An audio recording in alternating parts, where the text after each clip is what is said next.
Bonjour à tous, je vous propose aujourd'hui de suivre l'examen d'une proposition de loi sur l'accueil des gens du voyage. Alors ce texte a été adopté par les sénateurs. Il veut notamment renforcer les sanctions en cas d'installation illicite. L'idée est surtout d'apporter aux communes des réponses concrètes aux problèmes posés par ces installations illicites de gens du voyage. Il est donc prévu notamment de durcir les peines, mais aussi de clarifier les compétences locales sur la question des aires d'accueil. Le texte propose enfin d'empêcher la création d'une nouvelle aire d'accueil si le taux d'occupation moyen des aires avoisinantes est insuffisant. Ce seuil serait fixé par décret. Voilà, donc tout de suite, je vous propose de suivre cette séance. L'article 4, j'ai une demande de prise de parole de Monsieur Jean-Pierre Grand. Oui, Madame la Présidente, très rapidement, Madame la Ministre. Juste quelques mots pour me féliciter de cet article 4 qui reprend la philosophie de l'amendement que j'avais déposé avec notre collègue Jean-Claude Carle, qui d'ailleurs l'a rappelé tout à l'heure, et fait adopter par le Sénat lors de l'examen du projet de loi Égalité citoyenne de l'an dernier. Aujourd'hui, il est anormal de pénaliser une commune qui fait des efforts en réalisant une aire sur son territoire par simple fait du transfert de compétences à un EPCI qui, lui, ne respecte pas à son échelle l'ensemble de ses obligations. Je voudrais, Madame le Ministre, argumenter pour que le jour où il y aurait la navette, donner quelques idées à nos collègues de l'autre Assemblée. Moi, j'observe quoi ? C'est qu'on a tout intérêt aujourd'hui à reconnaître l'existence d'une aire d'accueil des gens du voyage. Pourquoi ? Parce que je prends la métropole de Montpellier, où il faudrait que nous en réalisions un certain nombre. Naturellement, ça donne envie à personne, parce qu'elles ne vont pas se faire tout d'un coup. Financièrement, ce n'est pas possible. Donc si on veut réaliser la troisième cette année, la quatrième l'année prochaine, la cinquième ultérieurement, on a intérêt, chaque fois qu'une aire est réalisée, de permettre effectivement de donner les pouvoirs de police. Alors moi je dis cela, pourquoi ? Parce que l'implantation d'une aire c'est complexe. Nous on n'est pas la ville de Paris où ils pourraient en mettre tant qu'ils voudraient sur les voies de berge libérées. Nous c'est quoi, où il y a les métros pas loin, où il y a les écoles pas loin, où il y a... Nous c'est pas du tout pareil en province. Nous il faut que nous les implantions à des endroits qui ne soient pas en contradiction avec la loi. Et nous savons effectivement que chaque fois qu'on veut mettre une aire d'accueil des gens du voyage, c'est pas aussi facile que ça. Il y a une levée de bouclier des riverains et pas que des riverains. Alors voilà pourquoi je pense que le gouvernement serait bien inspiré de proposer, que les grandes collectivités, les EPCI, déposent un plan, l'étalent dans le temps, et chaque fois qu'une aire d'accueil est réalisée, on bénéficie effectivement des facilités pour évacuer, enfin pour faire partir ceux qui contreviennent à la loi. Sinon, personne aura intérêt à réaliser une aire d'accueil. Personne. Et même, madame, peut-être qu'on ira jusqu'à fermer nos aires d'accueil, parce qu'aujourd'hui, ça nous coûte très cher, et on n'est pas reconnu réellement par l'État. Même si on a été un peu financé un certain temps, mais on sait ce que ça coûte dans la durée. Il suffirait simplement que la Cour des comptes s'y penche un petit peu. Merci. Bien. Sur l'article 4, nous avons l'amendement numéro 20 qui sera défendu par Monsieur Lecomte. J'ai mis dans l'objet juste amendement de cohérence parce que je comprends bien la préoccupation de cet article, finalement, de ne pas supprimer des possibilités, des pouvoirs administratifs aux communes qui n'ont pas d'obligation ou respectent leurs engagements, même si le PCI ne le respecte pas. Simplement, j'attire votre attention sur le fait que si cet article est adopté, finalement, la responsabilité de l'EPCI est totalement dissoute, parce que finalement, on revient à une responsabilité par commune. Et donc, voilà, je voulais attirer votre attention sur ce point. Et c'est la raison pour laquelle je dépose cet amendement, même si je comprends la philosophie de l'article 4. Il me semble que, en le laissant passer, c'est finalement la notion même de responsabilité en la matière et la compétence de l'EPCI qui est remise en cause, indirectement. Quel est l'avis de la Commission ? Oui, alors cet amendement tend à supprimer la disposition selon laquelle le maire d'une commune dotée d'une aire permanente d'accueil de terrains familiaux locatifs ou d'une aire de grand passage conforme aux prescriptions du schéma départemental dispose du pouvoir d'interdire le stationnement des résidences mobiles sur le territoire de sa commune, hors des aires et terrains prévus à cet effet, même si le PCI auquel appartient la commune n'a pas rempli l'ensemble de ses obligations en la matière. Il s'agit vraiment pour nous de réparer une injustice. Monsieur Grand l'a vraiment bien expliqué, je crois. Cette injustice suscite l'incompréhension des élus locaux. Pourquoi construire une aire si on ne peut pas avoir ce droit de police parce que l'ensemble de l'EPCI ne satisfait pas? J'allais dire c'est une double peine. Donc la proposition de loi répare cette injustice. Donc avis défavorable. Quel est l'avis du gouvernement ? Eh bien, je l'ai déjà indiqué dans le propos liminaire. Bien sûr, le gouvernement demeure attaché à ce que la solidarité au sein de l'EPCI soit le moteur permettant la réalisation de l'ensemble des aires d'accueil prévues au schéma départemental. Pour autant, je suis sensible à la situation un peu délicate des communes qui disposent d'une aire d'accueil, mais qui sont situées dans un EPCI qui ne remplit pas ses obligations. Je peux ainsi comprendre l'incompréhension des élus de terrain. C'est absolument évident et c'est la raison pour laquelle je suis défavorable à cet amendement. Bien, je vais mettre aux voix l'amendement numéro 20. Y a-t-il des demandes d'explication de vote? Il est retiré. Merci, Monsieur Lecomte. Je mets aux voix l'article 4. Y a-t-il des demandes d'explication de vote? Je n'en vois pas. Qui est pour? Qui est contre? Il est adopté. L'article numéro 5. J'ai un amendement numéro 30 du gouvernement, Madame la Ministre. Alors, il s'agit d'un amendement de suppression de l'article 5. Tout d'abord, cet article permettrait au préfet de mettre en demeure les gens du voyage de quitter non pas seulement le terrain occupé illicitement, mais aussi le territoire de la commune ou même de l'EPCI, sauf les aires permanentes d'accueil, les aires de grand passage et les terrains familiaux situés sur le territoire de la collectivité. Cette mesure apparaît disproportionnée au regard de la notion de la liberté d'aller et de venir. Le trouble à l'ordre public justifiant l'évacuation s'apprécie au niveau du terrain et non à l'échelle du territoire de la commune ou de l'EPCI.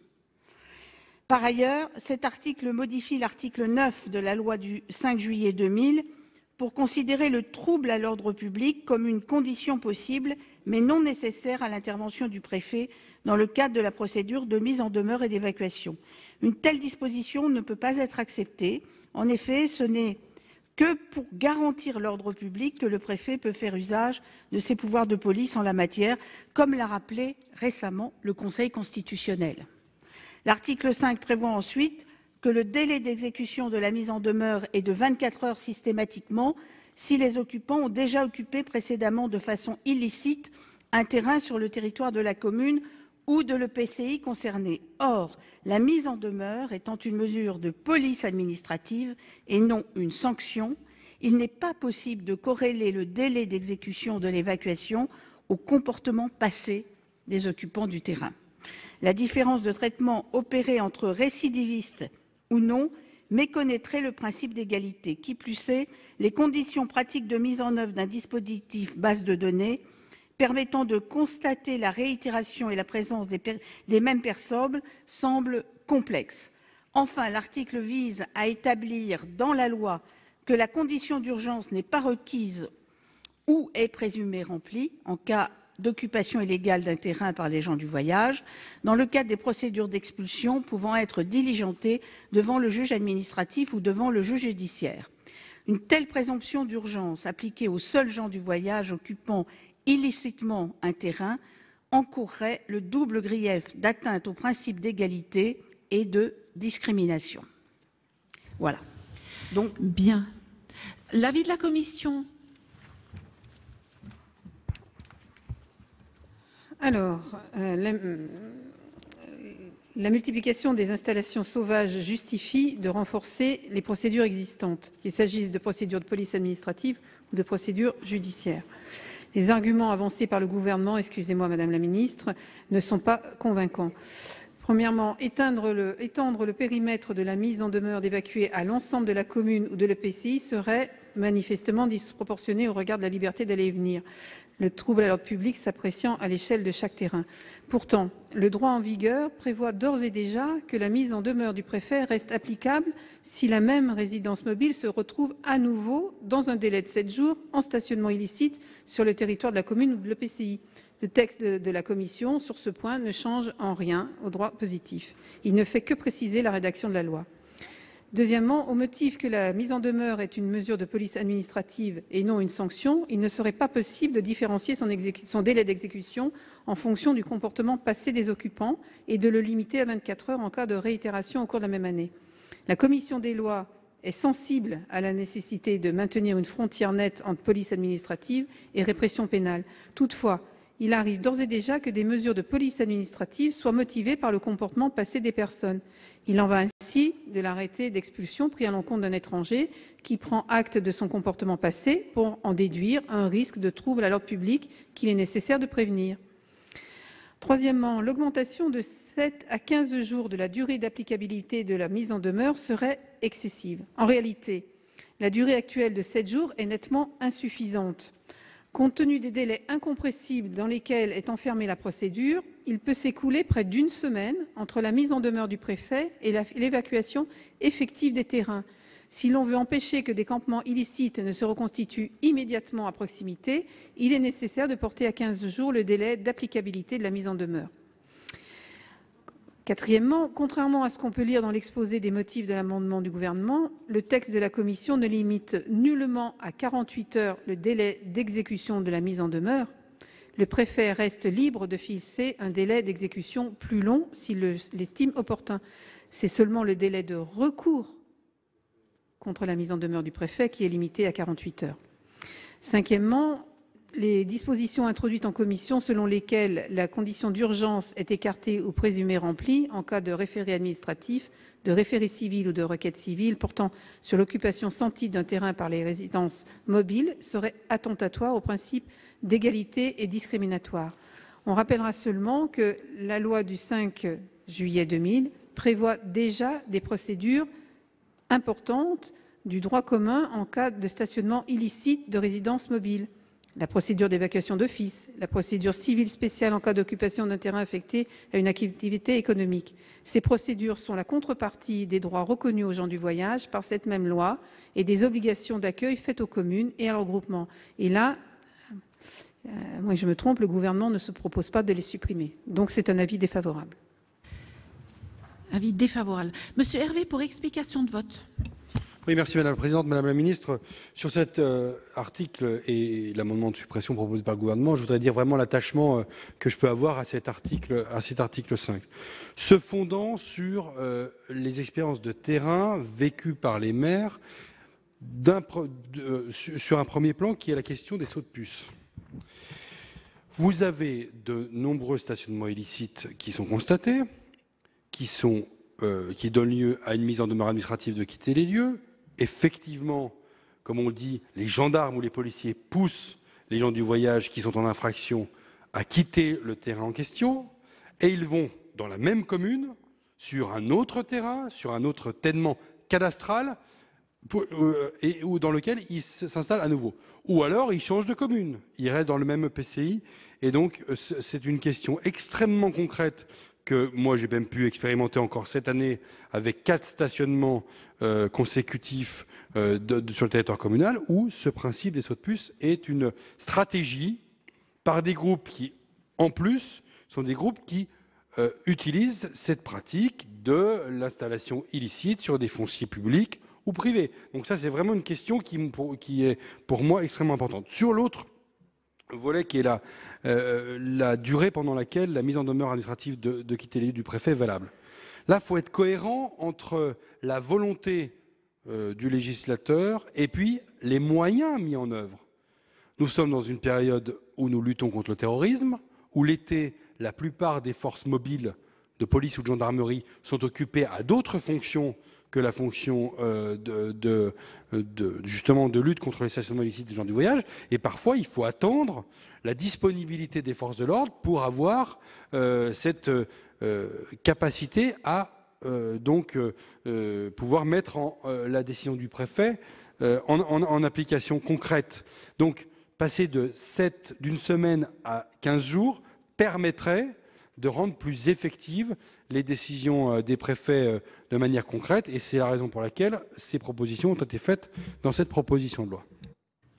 Bien. Je vais mettre aux voix l'amendement numéro 30. Y a-t-il encore des explications de vote? Je n'en vois pas. L'amendement 30 avec un avis défavorable de la commission, je vous le rappelle. Qui est pour? Qui est contre? Il n'est pas adopté. Nous avons deux amendements en discussion commune. L'amendement numéro 23, c'est Monsieur Fichet qui le présente. Oui, Madame la Présidente, cet amendement vise à la suppression de l'article 5. Cet article qui vise à garantir l'évacuation rapide des résidences mobiles des gens du voyage en cas de stationnement illicite. Il modifie la procédure administrative d'évacuation d'office et propose d'assouplir les procédures du référé administratif, du référé civil et de la requête civile. La loi du 27 janvier 2017 relative à l'égalité et à la citoyenneté a déjà renforcé la procédure administrative de mise en demeure et d'évacuation forcée. Elle a également pris en considération le cas d'occupation de terrain affectés à une activité économique, parmi lesquels figurent les terrains agricoles, lorsque cette occupation est de nature à entraver la dite activité. Ainsi, le droit en vigueur offre déjà toute une palette d'interventions.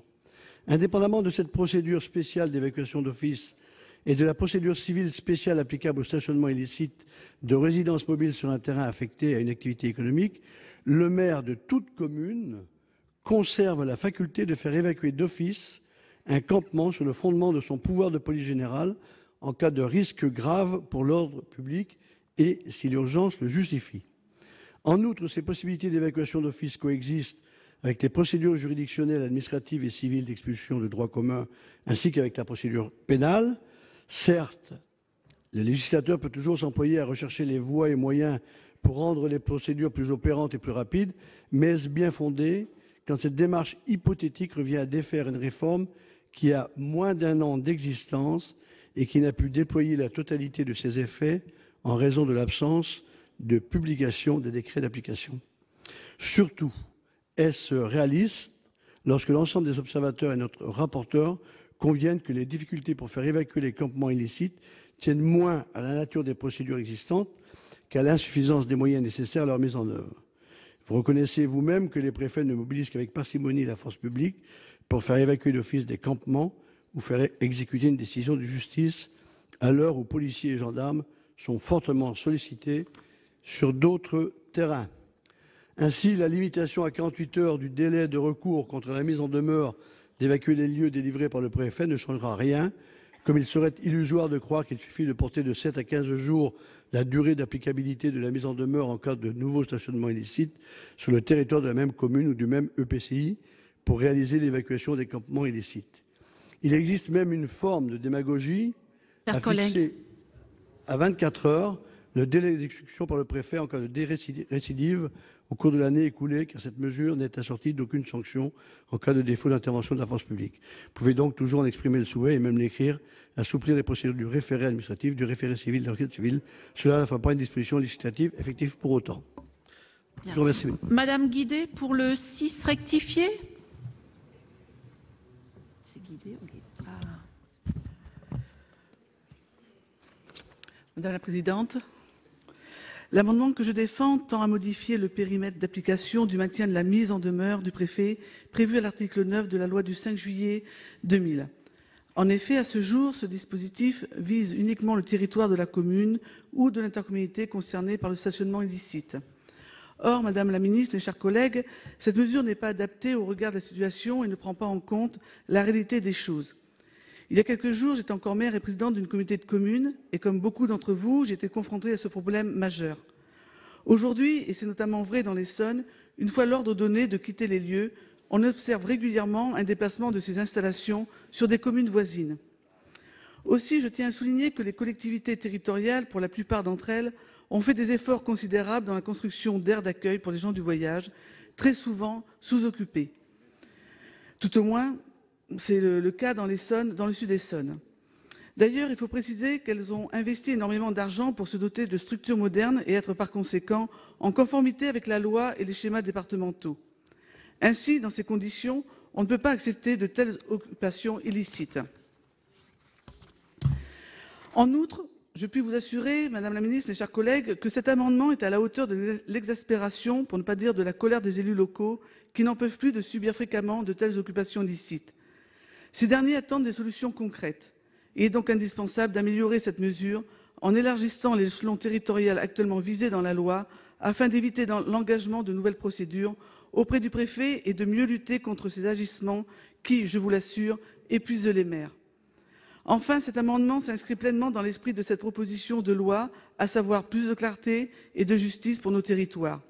Voilà pourquoi je propose d'étendre les effets de cette mise en demeure au niveau départemental. Je vous remercie. Merci. Quel est l'avis de la commission sur ces deux amendements? Alors, l'amendement numéro 23, qui tend à supprimer la plus grande partie de l'article 5 relatif au renforcement des procédures d'évacuation et résidences mobiles irrégulièrement stationnées. Il est vrai que les difficultés rencontrées sur le terrain tiennent avant tout à l'insuffisance des moyens dont disposent les préfectures pour faire évacuer les campements d'office ou en exécution d'une décision de justice. Policiers et gendarmes sont aujourd'hui fortement sollicités sur d'autres terrains. Il n'en reste pas moins que les procédures elles-mêmes méritent d'être précisées et renforcées. À titre d'exemple, dans le cas de la procédure administrative d'évacuation d'office, aucun délai de recours contre la mise en demeure du préfet n'est actuellement prévu par la loi. Il semble parfaitement légitime de limiter ce délai de recours à 48 heures maximum.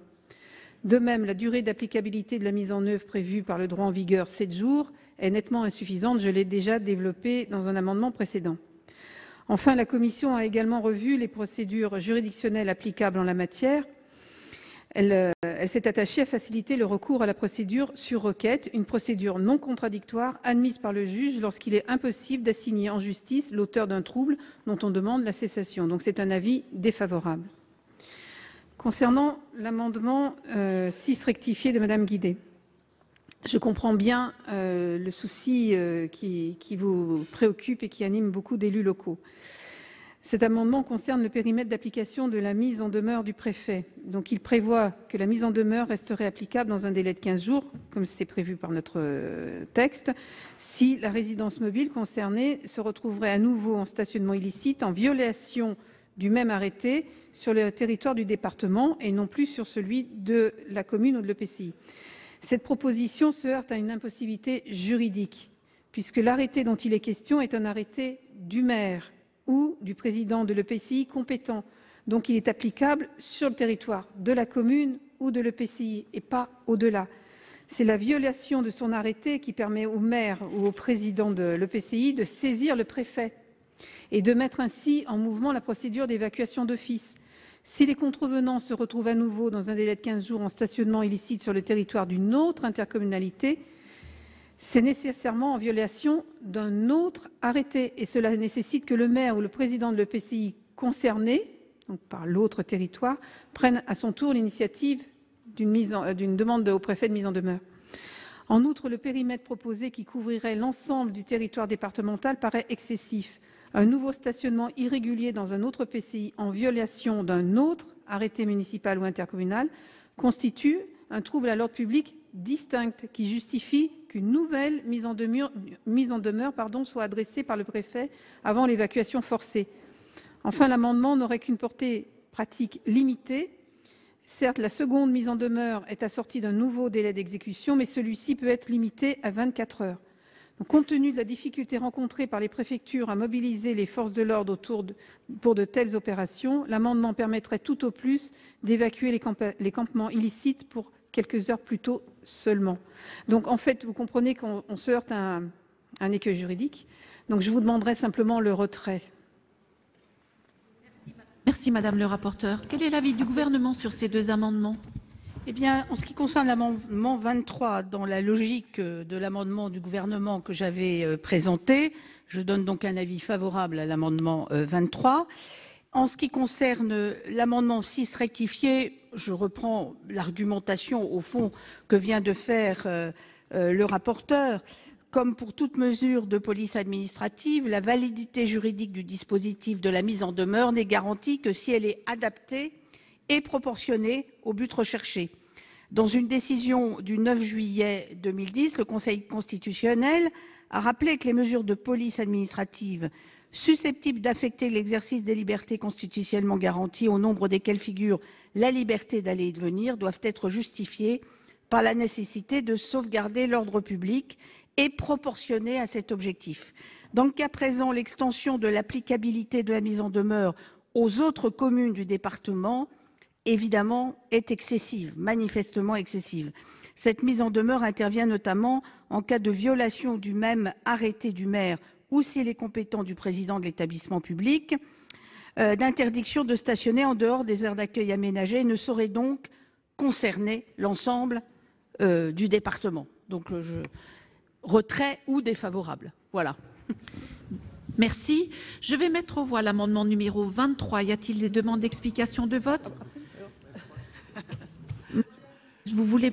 Oui, je voulais dire que je retirais...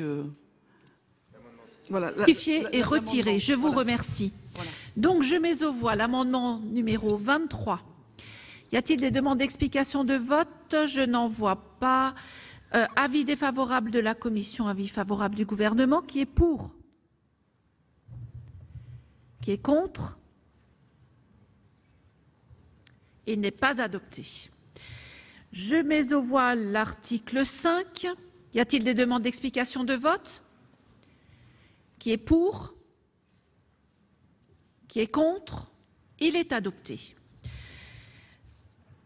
Sur l'article 6, un amendement numéro 24. C'est M. Fichet qui le présente? Non, c'est M. Lecomte. Madame la Présidente, Madame la Ministre, mes chers collègues, l'article 6 vise à renforcer les sanctions pénales en cas d'occupation ou réunion sans titre d'un terrain en vue d'y établir une habitation. Il prévoit le doublement des peines prévues par l'article 322-4-1 du Code pénal, qui serait donc porté à une peine d'emprisonnement de 1 an et à une amende de 7 500 €. Il applique à cette infraction la procédure de l'amende forfaitaire délictuelle fixée à 500 €, 400 € lorsqu'elle est minorée et 1 000 € lorsqu'elle est majorée. Enfin, il supprime la protection accordée aux véhicules destinés à l'habitation contre les saisies et les confiscations. Nous considérons que le doublement des peines proposées par l'article 6 ne permettra pas de mieux prévenir les occupations illicites de terrain, puisque les sanctions prévues aujourd'hui par la loi s'avèrent déjà très faiblement prononcées par les juges. Il y aurait de plus un problème de nécessité et de proportionnalité pour ces peines. De plus, la procédure de l'amende forfaitaire délictuelle sera inopérante dès lors qu'elle s'appliquera pour sanctionner l'infraction d'occupation illicite en réunion et non individuelle. Il est de même de l'assouplissement des conditions de saisie et de confiscation des véhicules en raison des frais de justice liés tant à l'évacuation qu'au gardiennage qu'il faudra engager, considérant aussi les capacités réduites de mobilisation des forces de l'ordre sur ces questions. Enfin, la faculté de saisir des véhicules destinés à l'habitation ne respecte probablement pas l'équilibre nécessaire entre la sauvegarde de l'ordre public et la garantie liée à l'inviolabilité du domicile. Merci. Quel est l'avis de la commission? Alors, en premier lieu, je tiens quand même à rappeler, une fois de plus, que la commission est favorable au renforcement des sanctions encourues. Cette évolution législative est un signal envoyé tant aux délinquants qu'aux juridictions. On l'a rappelé aussi dans la discussion générale. La commission est évidemment favorable à l'application de l'amende forfaitaire à ce délit. L'argument selon lequel l'amende forfaitaire serait inopérante est évidemment faux. Certes, le délit n'est constitué qu'à partir de 2 caravanes, mais cela n'empêche nullement de dresser des procès-verbaux pour chaque caravane qui participe à l'infraction. Chaque participant individuel à l'infraction est susceptible d'être condamné pour ce délit ou de faire l'objet d'une amende forfaitaire délictuelle.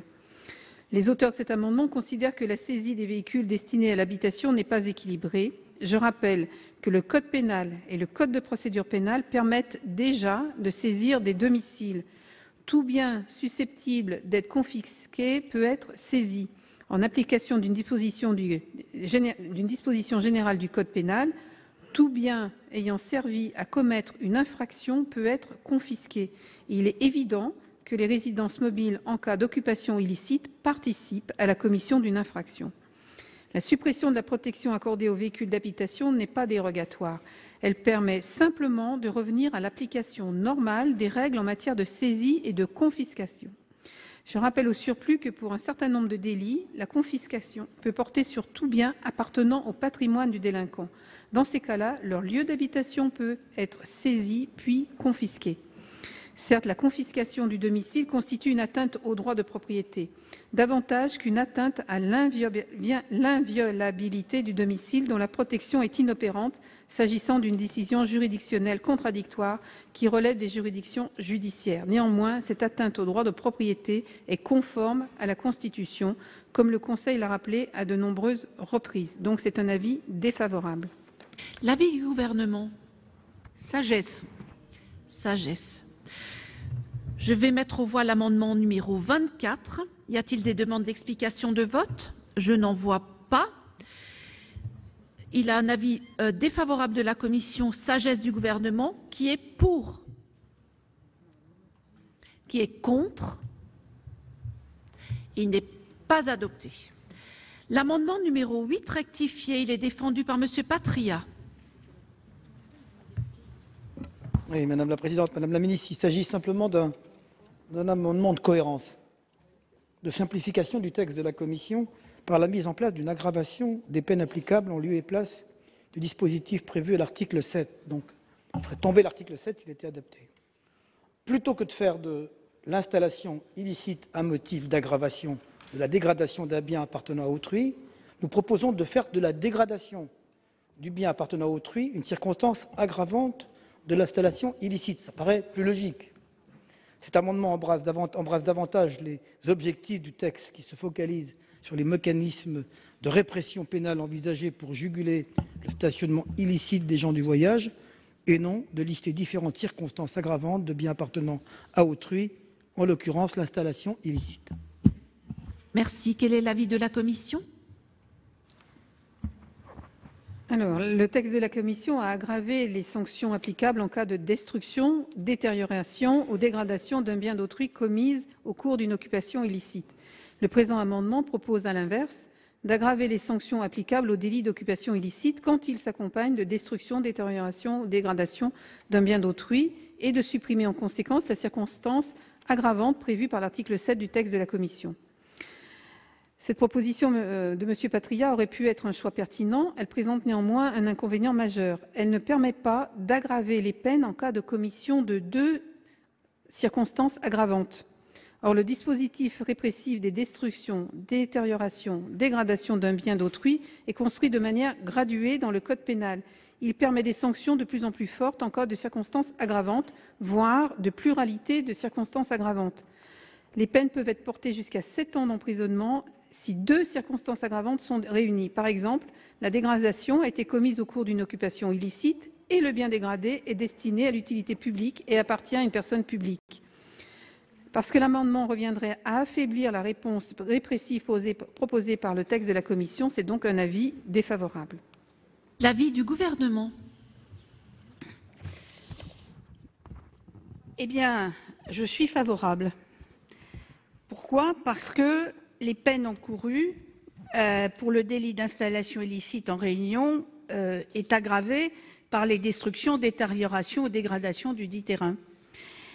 Et il est évident que sur le principe, donc, je suis favorable à ce que la peine encourue soit aggravée quand l'installation illicite sur un terrain s'accompagne de destruction, détérioration ou de dégradation, car le préjudice subi par la victime du fait de l'installation est plus important.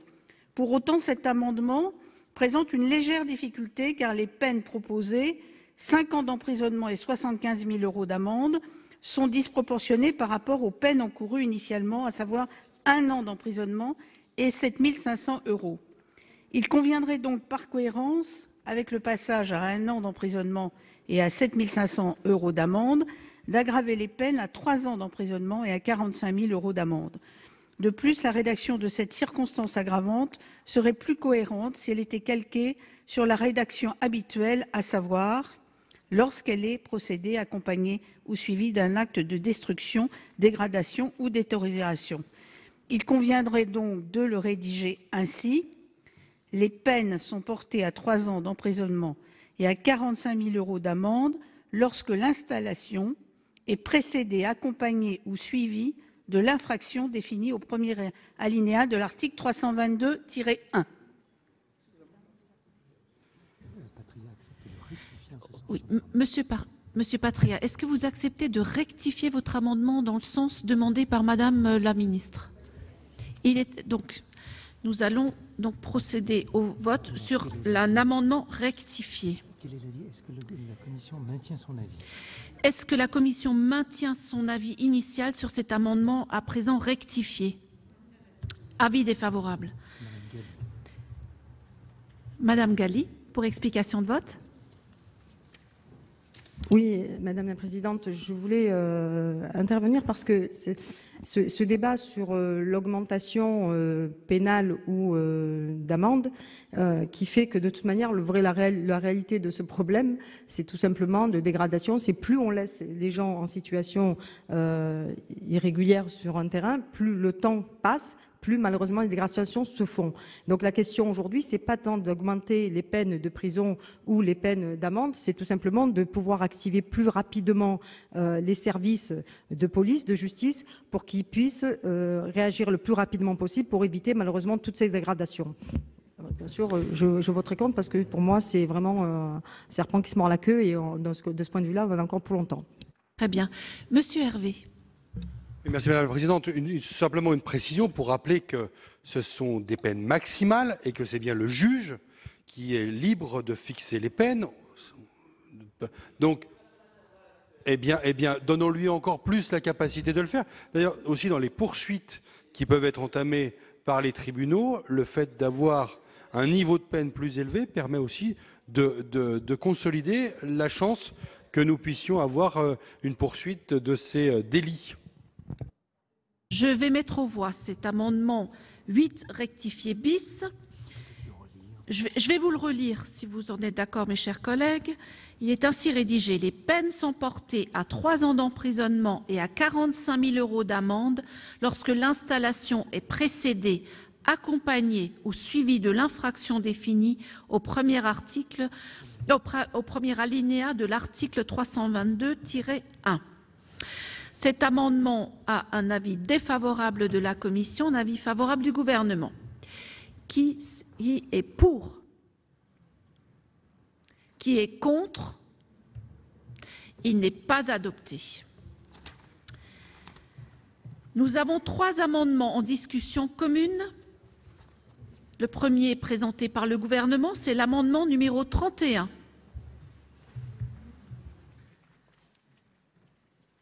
Alors, cet amendement tend tout d'abord à supprimer la possibilité introduite par le texte de saisir tous les véhicules ayant servi à l'installation illicite, y compris ceux destinés à l'habitation.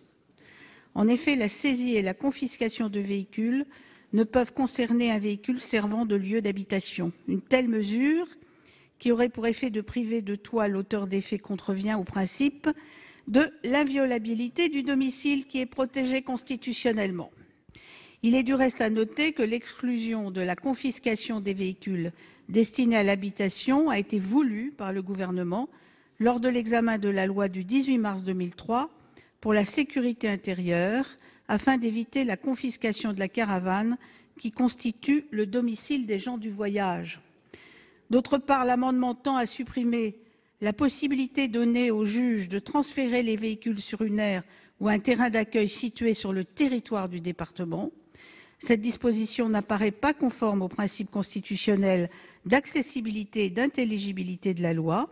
En effet, elle est insuffisamment précise dans la mesure où elle ne prévoit pas les modalités d'application qui semblent au surplus délicates sur le plan opérationnel de cette mesure innovante en matière pénale de déplacement d'un objet appartenant à autrui qui s'apparente à une saisie. En outre, elle appelle les mêmes remarques qu'en matière de saisie concernant les véhicules destinés à l'habitation et porte atteinte au principe d'inviolabilité du domicile.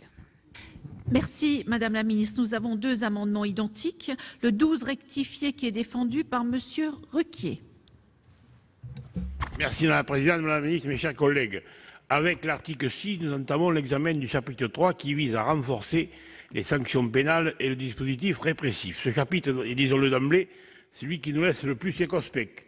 L'alinéa 6, en effet, vise à rendre possible la saisie des véhicules d'habitation en cas d'installation illicite. Madame la ministre nous a fait part des réserves qu'elle avait quant à la conformité d'une telle mesure avec les grands principes constitutionnels. Elle semble en effet contrevenir au principe d'inviolabilité du domicile. Nonobstant cet argument, pourtant convaincant et en prenant l'hypothèse que cette disposition soit adoptée et survive à l'examen du Conseil constitutionnel, on peut s'interroger sur l'applicabilité d'une telle procédure.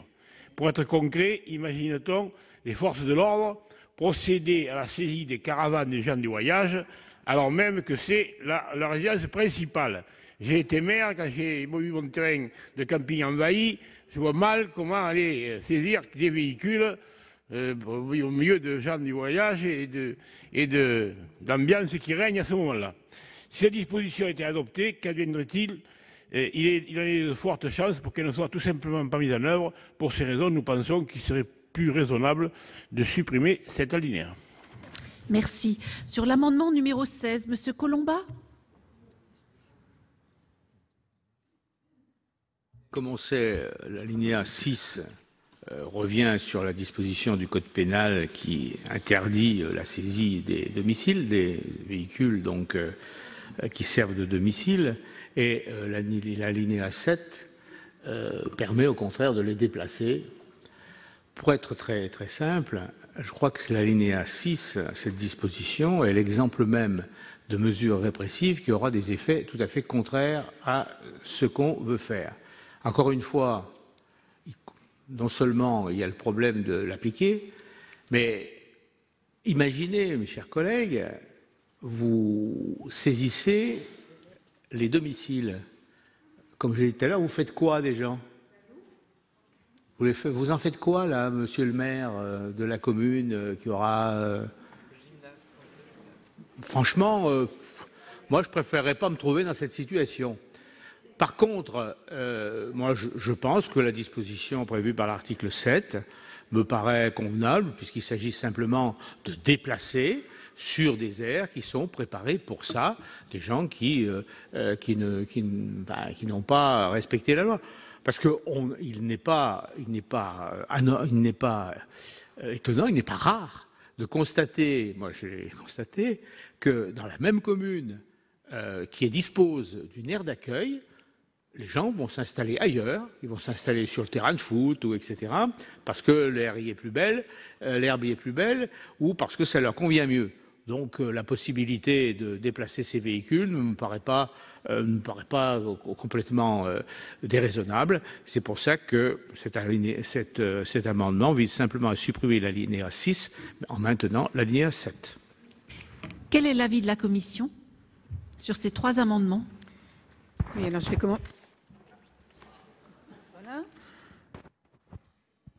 par celui du gouvernement. Donc, je ne reviendrai pas sur mon explication concernant la possibilité de saisir les véhicules, puisque je l'ai déjà développé. Je rajouterai simplement quelque chose par rapport à ce qu'a dit Madame la Ministre concernant la loi de 2003 qui a expressément prévu une protection pour les lieux d'habitation. Cette protection ne se justifie plus, en particulier depuis la loi du 9 juillet 2010 qui vise à faciliter la saisie et la confiscation en matière pénale, qui a profondément rénové les mécanismes de saisie et de confiscation. Et concernant le transfert des véhicules, le gouvernement considère que la disposition porte atteinte au principe constitutionnel d'accessibilité et d'inintelligibilité de la loi. La commission considère, elle, que la mesure est suffisamment précise. Et de plus, je me permettrai quand même de rajouter que les précisions sur les modalités opérationnelles ne relèvent pas du tout de la loi, mais du domaine réglementaire. Donc, libre au gouvernement de fixer les modalités. Voilà, ce n'est pas à la loi de le faire. Donc, c'est un avis défavorable.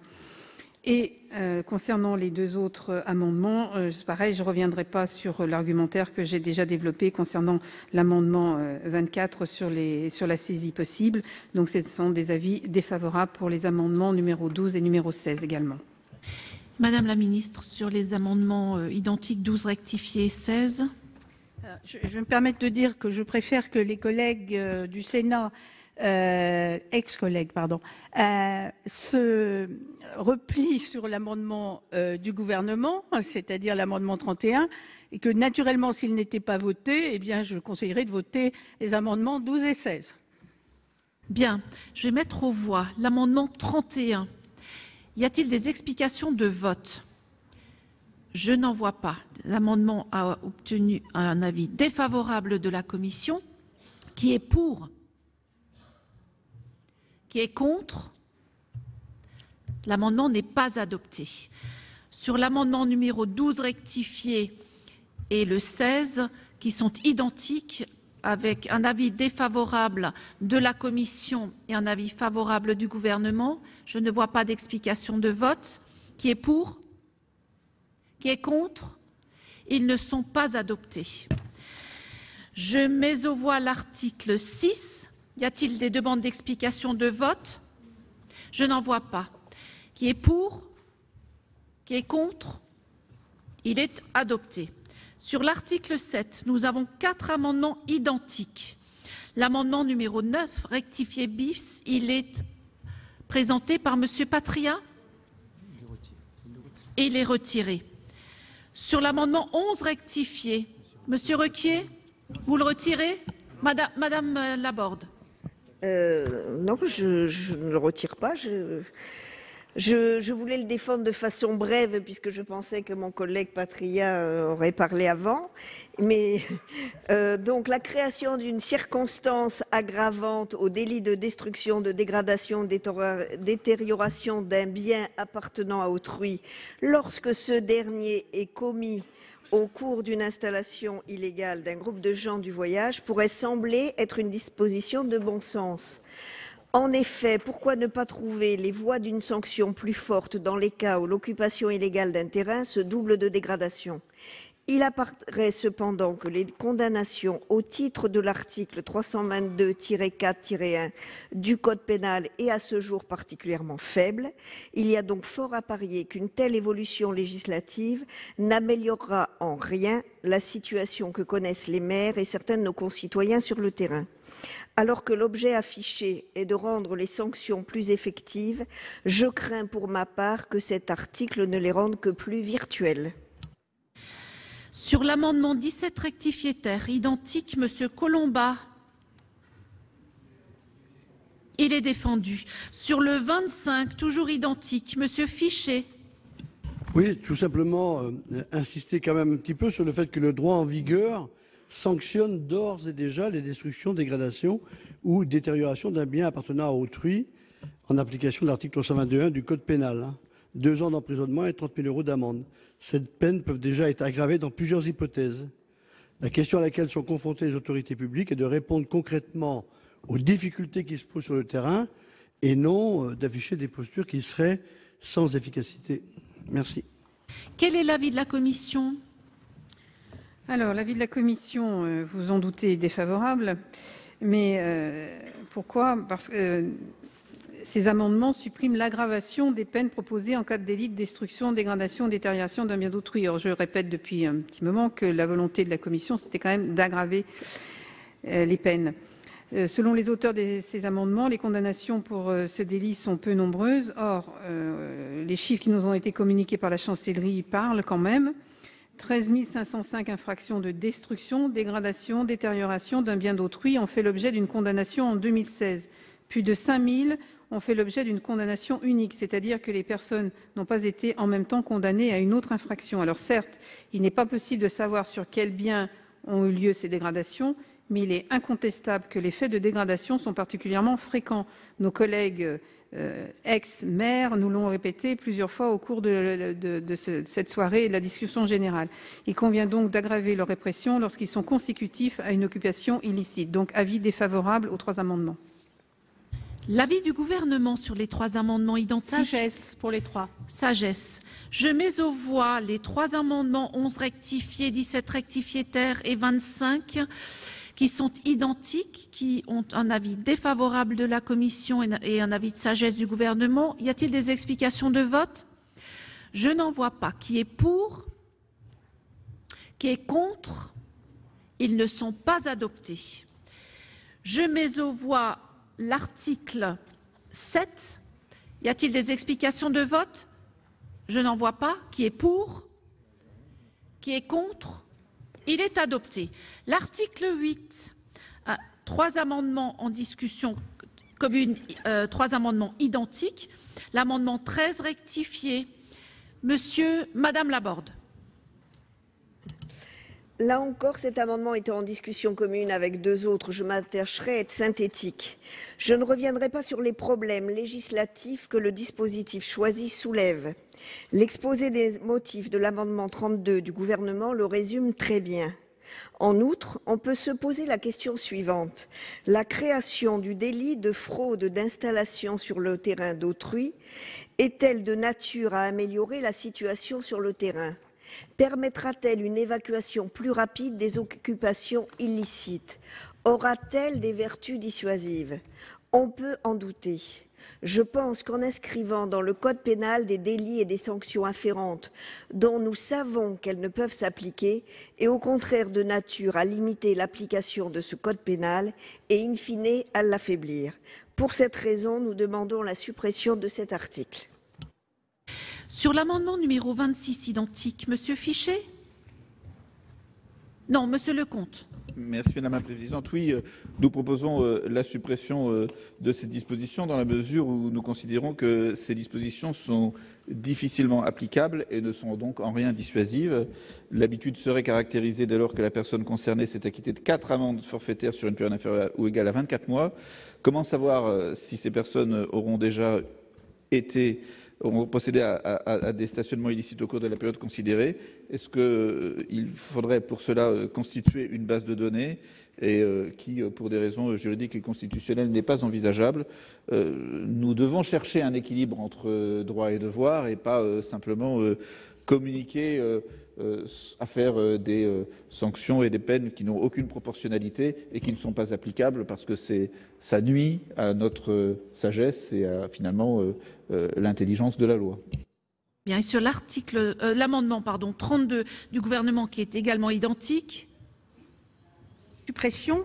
L'article 8 de la proposition de loi prévoit la création d'un délit sanctionnant de manière habituelle le délit d'installation en réunion sans titre sur le terrain d'autrui prévu à l'article 322-4-1 du Code pénal. Or, une telle disposition est inapplicable. En effet, l'article 495-17 du Code de procédure pénale, qui régit la procédure de l'amende forfaitaire délictuelle, précise dans son 2e alinéa que cette procédure n'est pas applicable si le délit a été commis en état de récidive légale. La récidive étant appréciée sur une période de 5 ans selon l'article 132-10 du Code pénal, l'auteur du délit de l'article 322-4-1 ne peut se voir appliquer la procédure de l'amende forfaitaire qu'une seule fois durant une période de 24 mois. Le délit d'occupation habituelle ne trouvera donc pas à s'appliquer. Par conséquent, le gouvernement propose de supprimer l'article 8 de la proposition de loi. L'avis de la commission, Madame la rapporteure? Madame la Présidente, alors, sur les amendements 13 et 26, évidemment un avis défavorable puisqu'il vise à supprimer l'article 8 qui, à l'initiative de notre collègue M. Hervé, a créé un délit d'occupation habituelle sans titre en réunion sans titre et en réunion d'un terrain. Ce type de délit a démontré son efficacité en matière de lutte contre les transports où un délit similaire de fraude habituelle existe. La création de ce délit complète utilement l'arsenal pénal et participe à décourager la réitération de ce genre de comportement délictuel.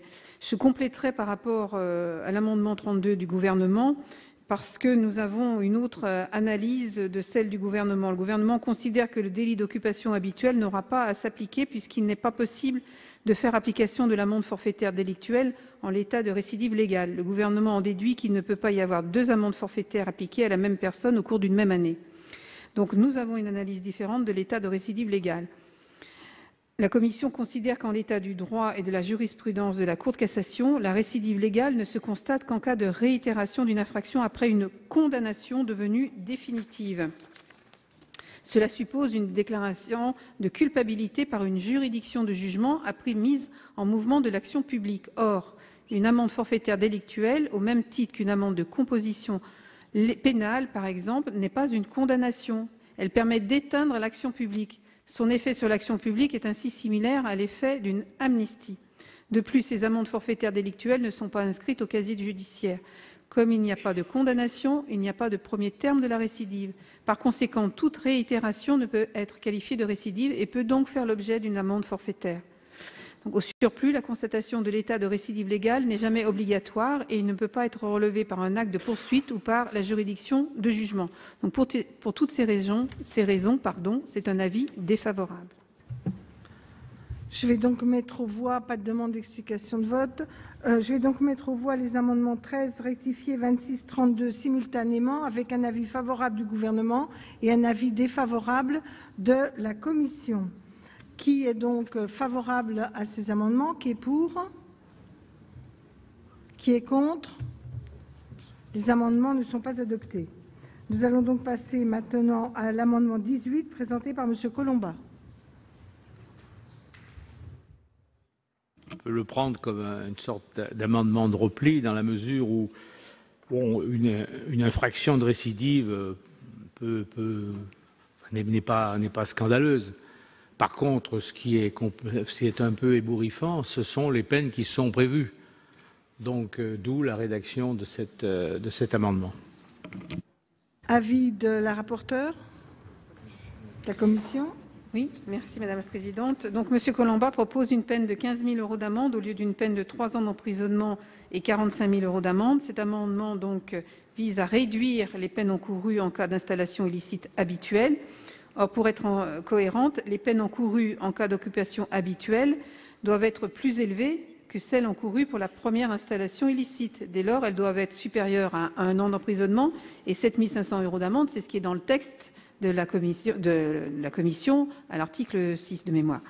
De plus, une peine d'emprisonnement doit être encourue pour permettre l'application de certaines procédures, par exemple la garde à vue. Donc, avis défavorable. Avis du gouvernement, Madame la Ministre. Avis défavorable parce que, décidément, avis défavorable parce que, je vais ramasser après, parce que cet amendement retouche seulement le principe des peines encourues en les abaissant, mais ne change pas le principe même de création de ce délit de commission habituelle d'installation illicite, à laquelle, dans l'amendement précédent, par logique, je ne peux pas accepter cet amendement à cause de la démonstration, même si nous sommes en désaccord, je dirais, juridique, donc défavorable. Il y a des demandes. Monsieur Colomba. Je constate que je réalise l'exploit d'être en désaccord avec le gouvernement et notre rapporteur, qui par ailleurs sont en désaccord entre eux. Donc, je vous propose, est-ce qu'il y a des demandes de parole? Non. Je soumets donc aux voix l'amendement 18 avec un avis défavorable et de la commission et du gouvernement, comme l'a dit Monsieur Colomba. Donc, qui est pour cet amendement? Qui est contre? Cet amendement n'est pas adopté. Je vais donc soumettre aux voix l'article 8. Pas d'explication de vote. Qui est donc pour l'article 8? Qui est contre? L'article 8 est donc approuvé. Et je mets donc aux voix maintenant, nous passons à l'article 9. Je mets donc aux voix 3 amendements qui sont identiques. Le premier est de Monsieur Colomba, l'amendement 19 rectifié terre. Écoutez, c'est très simple. C'est une thématique qui est revenue constamment dans nos débats. Avant d'aggraver les peines, d'inventer des nouveaux délits, etc., il serait peut-être bon d'appliquer la législation telle qu'elle existe. Amendement 27 de Monsieur Fichet. Je reprendrai les termes de Monsieur Colomba pour présenter mon amendement. Amendement 33 du gouvernement, Madame la Ministre. Bien, donc cet amendement tend à supprimer l'article 9. Tout d'abord, cet amendement supprime la possibilité pour le juge de prononcer à titre de peine complémentaire une interdiction de séjour en cas de commission du délit d'installation illicite en réunion sur le terrain d'autrui. Une telle peine complémentaire semble disproportionnée au regard de la peine principale encourue par le délit d'installation illicite, même si celle-ci est portée à 1 an d'emprisonnement et 7 500 € d'amende par l'article 6 de la proposition de loi. Ensuite, il s'agit de rétablir l'exclusion par le texte de la confiscation du véhicule ayant servi à commettre l'infraction quand il s'agit d'un véhicule destiné à l'habitation. On revient, cette confiscation serait contraire au principe constitutionnel d'inviolabilité du domicile. Voilà. Je ne reprends pas plus, puisque je l'ai déjà exprimé précédemment. Madame la rapporteure, l'avis de la commission? Alors, l'avis de la commission sur ces trois amendements. L'article 9 a été introduit à l'initiative de notre collègue M. Hervé afin de répondre de manière efficace au problème des occupations illicites récurrentes. Alors, je dois dire que moi aussi, je me suis interrogée sur la proportionnalité de cette peine qui peut paraître sévère. Néanmoins, elle est d'ores et déjà applicable à des délits punis d'une faible peine d'emprisonnement. Quelques exemples. Elle est applicable au délit de demande de fonds sous contrainte, qui est puni de 6 mois d'emprisonnement. Ce délit a été créé par la loi du 18 mars 2003 pour la sécurité intérieure et a été déclaré conforme à la Constitution par le Conseil constitutionnel dans sa décision du 13 mars 2003. La peine complémentaire d'interdiction de séjour est également applicable pour le délit prévu à l'article 431-22 du Code pénal. Cet article du Code réprime d'une peine d'1 an d'emprisonnement le fait de pénétrer ou de maintenir dans l'enceinte d'un établissement d'enseignement scolaire sans autorisation l'intrusion dans un établissement scolaire. Ce délit et les peines complémentaires afférentes créées par la loi du 2 mars 2010 renforçant la lutte contre les violences de groupe ou la protection des personnes chargées d'une mission de service public ont également été déclarées conformes à la Constitution par le Conseil constitutionnel dans une décision de février 2010. En conséquence, l'application de cette peine complémentaire à des infractions punies d'1 an d'emprisonnement n'est pas disproportionnée et paraît conforme à la jurisprudence constitutionnelle. Sur les autres volets développés par le gouvernement, je ne reviendrai pas sur les arguments que j'ai déjà développés moi-même au précédent amendement. Donc, avis défavorable sur ces trois amendements. Chers collègues, est-ce qu'il y a d'autres collègues qui veulent prendre la parole? Je vais donc soumettre aux voix trois amendements identiques, le 19 rectifié terre, le 27, le 33, avec un avis défavorable de la commission et un avis favorable du gouvernement. Qui est donc pour ces trois amendements? Qui est contre? Ces amendements ne sont pas adoptés. On va donc mettre aux voix l'article 9, qui est pas de demande de parole. Qui est donc favorable à l'article 9 pour? Qui est contre? L'article 9 est adopté. Nous allons donc maintenant passer à l'article 10 où il n'y a pas d'amendement. Je mets donc l'article au vote. Qui est donc favorable? Il n'y a pas de demande de parole. Qui est favorable à l'article 10? Qui est contre? L'article 10 est donc adopté. Nous allons donc passer maintenant à l'ensemble de la proposition de loi. Je vais mettre aux voix l'ensemble de cette proposition. Y a-t-il des demandes d'explication de vote? Monsieur Hervé. Oui, merci Madame la Présidente, Madame la Ministre, mes chers collègues. Au moment où nous allons passer au vote de ce texte, je me permets de prendre la parole au nom du groupe Union Centriste, puisque nous avons été nombreux à co-signer une des deux propositions de loi. La mienne, qui avec celle de Jean-Claude Carle a été finalement la matière qui a permis à Madame Di Folco, notre collègue, d'écrire cette proposition de loi de synthèse qui nous a été soumise aujourd'hui, pour me réjouir d'abord des différentes ouvertures qui ont été faites par Madame la ministre Jacqueline Gourault aux différents moments où elle a pu montrer que le gouvernement était prêt à avancer sur des questions importantes, et quand elle a été peut-être moins ouverte à la discussion, peut-être qu'elle a en tout cas entendu de la part, et j'en suis certain en fait qu'elle a entendu, les difficultés que nous rencontrons, et je crois que c'est quelque chose qui fait œuvre de sensibilisation, et je le redis puisqu'elle l'a évoqué elle-même dans son discours préalable, les discussions que nous avons pu avoir, nous autres élus de la Haute-Savoie, avec le gouvernement, avec le ministère de l'Intérieur, sont des choses auxquelles nous tenons et que nous tenons à poursuivre pour trouver des solutions concrètes. Puis remercier les collègues qui ont permis que ce débat se déroule dans de bonnes conditions, de tenir le timing, même si j'allonge un peu le débat en prenant la parole, et surtout que ça puisse se faire dans un esprit de concorde, de respect mutuel, même si parfois c'est un sujet qui permet d'avoir des approches différentes. Maintenant, Si ce texte est adopté dans quelques minutes, il ira à l'Assemblée nationale.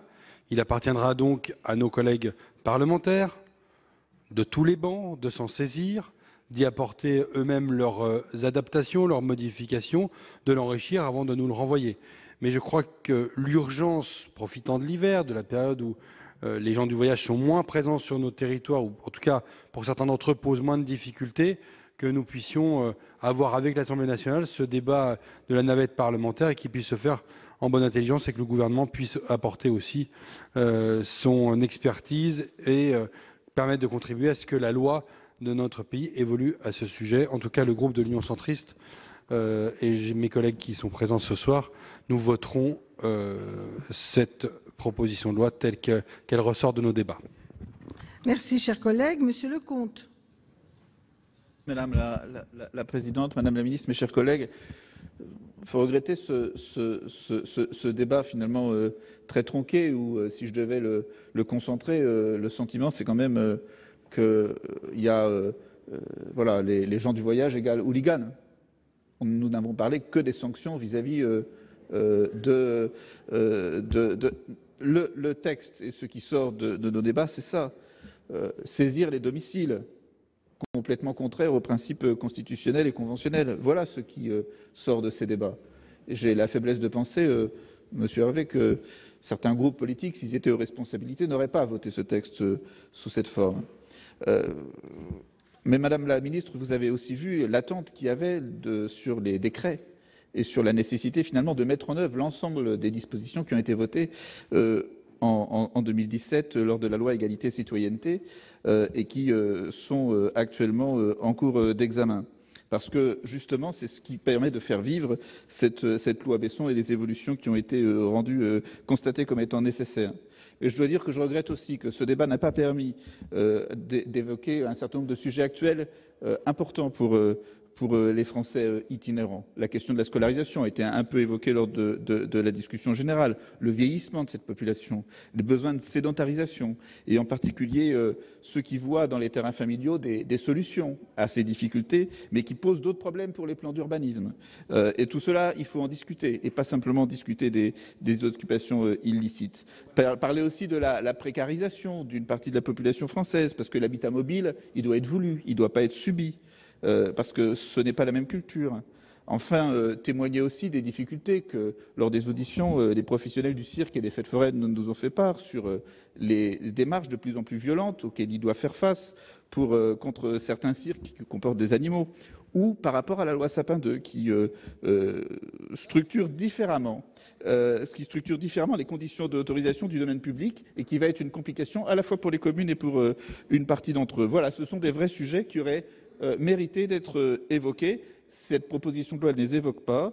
Je crois aussi que, vu ce qui avait été voté lors de la loi Égalité-Citoyenneté, nous ne résolvons rien avec cette proposition. Elle remet en cause un certain nombre de dispositions qui avaient été adoptées au début de cette année et pour lesquelles maintenant le gouvernement est en train de travailler sur les décrets. Donc nous ne pourrons pas voter cette proposition de loi. Je vous remercie. Merci, chers collègues. Monsieur Carle.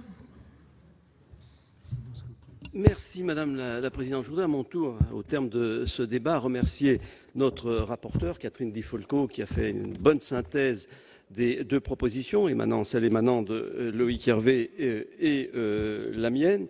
Alors c'est vrai, ce texte ne résoudra pas tous les problèmes, c'est clair, parce que derrière, vous avez raison Monsieur Lecomte, il y a un problème culturel. Avec tout ce qui relève de la culture, les problèmes culturels s'inscrivent autant dans le temps que dans les textes. Mais il permettra, je le pense, aux élus, en particulier, de pouvoir mieux faire face à des situations qui sont totalement inacceptables, qui n'émanent pas de la totalité des gens du voyage, qui émanent d'une minorité, mais une minorité qui pose un certain nombre de problèmes en termes d'ordre public, en termes de préjudice économique, et auquel cas il fallait modifier le texte de M. Besson. Alors bien sûr, j'espère que ce texte sera adopté dans quelques instants, mais surtout qu'il ira à l'Assemblée nationale pour qu'on puisse répondre de façon définitive à un problème qui est un problème récurrent, mais un problème qui existe. Merci, chers collègues. Nous allons donner la parole maintenant à M. Canvet. Merci Madame la Présidente, Madame la Ministre, chers collègues. Je voudrais moi aussi, comme Loïc Hervé et Jean-Claude Carle, que je remercie d'avoir ardemment travaillé sur ce texte, me réjouir qu'un tel texte dédié à l'accueil des gens du voyage, tel que cela résultait aussi de la loi de 2000 et pas par des dispositions éparses dans différents textes, puisse être examiné aujourd'hui parce que nous nous rendons compte sur le terrain quand même que nous sommes affrontés régulièrement à des difficultés sur l'accueil des gens de voyage, non pas sur la totalité, bien sûr, des gens du voyage, mais dans quelques situations spécifiques où il y a manifestement des abus. Et on voit bien que l'arsenal juridique qui jusqu'à présent a été retenu n'est pas suffisant pour permettre d'apporter des réponses aux situations d'arrivée illicite. Et donc il importait que nous puissions adopter de nouvelles dispositions et je ne peux que me réjouir donc que cela soit fait dans ce texte en espérant qu'effectivement celui-ci puisse prospérer le plus rapidement possible à l'Assemblée nationale parce qu'il est important que les maires, particulièrement par exemple dans les secteurs littoraux que je représente ici et qui voient affluer pendant les périodes estivales beaucoup de groupes de gens du voyage, et bien que tout cela se passe dans les meilleures conditions et pas de façon illicite. Merci, chers collègues. La parole est à Monsieur Colomba. Merci. 2 points. Premier point, si nous avons tous ces problèmes, les élus, ce n'est pas parce que la législation est inadaptée, c'est parce que celle qui existe n'est pas appliquée. Parfois d'ailleurs pour de bons motifs, parce que c'est vrai que quand vous avez à choisir entre une évacuation et une émeute, pour un préfet, ça mérite quand même réflexion. Donc, le fait essentiellement donc d'aggraver les peines, à mon avis, ne changera strictement rien. Ouais. Deuxième, ce qu'il aurait fallu faire, ce que nous avons tenté de façon un peu gauche de faire, c'est de tenir l'équilibre qu'avait institué la loi Besson en améliorant, enfin en tout cas de notre côté, nous avons essayé de faire un certain nombre de propositions positives, mais c'est un sujet passionnel. C'est un sujet passionnel, alors il était normal que l'exaspération l'emporte, mais c'est dommage. Chers collègues, la parole est à Madame Prima. Oui, mes chers collègues, j'entends les explications de vote et j'entends des choses comme exaspération, comme texte déséquilibré. Moi, j'ai été exaspérée cette année et cet été particulièrement par les appels de dizaines de maires tout l'été qui ne savaient pas comment faire avec des arrivées illicites de gens du voyage. Alors je ne sais pas, vous avez peut-être la chance, Monsieur Colomba, de vivre dans un département où il n'y a pas d'installation illicite. Mais c'est particulièrement le sujet. Et en fait, si vous permettez, Monsieur Colomba, merci beaucoup, cher monsieur. Nous voulons répondre ici à l'exaspération et en tout cas à l'impuissance des maires, y compris d'ailleurs des forces publiques. Quand je vous entends dire tout à l'heure qu'il vaut mieux laisser des gens s'installer sur un terrain de façon illicite qu'une émeute, je me pose la question quelquefois, puisqu'à force de laisser faire, en réalité, on n'arrive pas au bout de nos difficultés.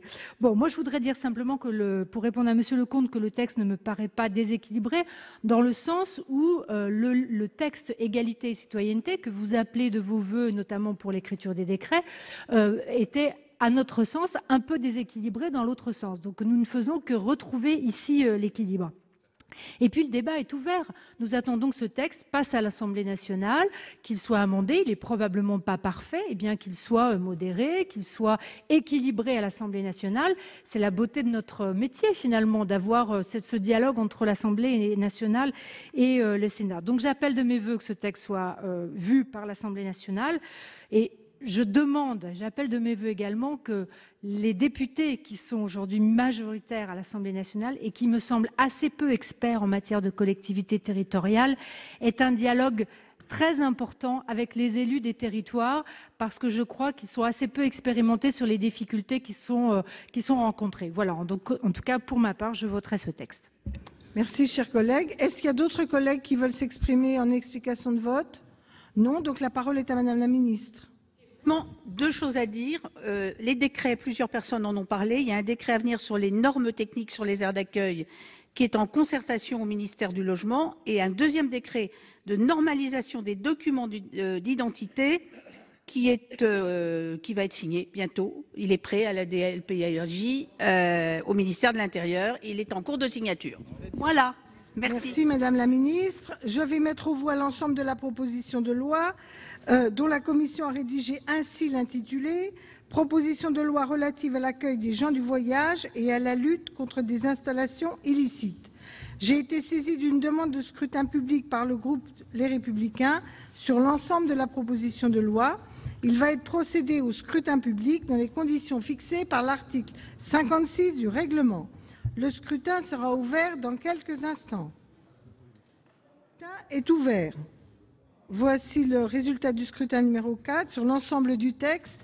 Compte tenu de l'ensemble des délégations de vote accordées par les sénateurs aux groupes politiques et notifiées à la présidence, la proposition de loi il y a eu 334 votants, 333 suffrages exprimés, pour l'adoption 207, contre 126. Le Sénat a donc adopté la proposition de loi. Voilà donc pour cette proposition de loi sur les gens du voyage.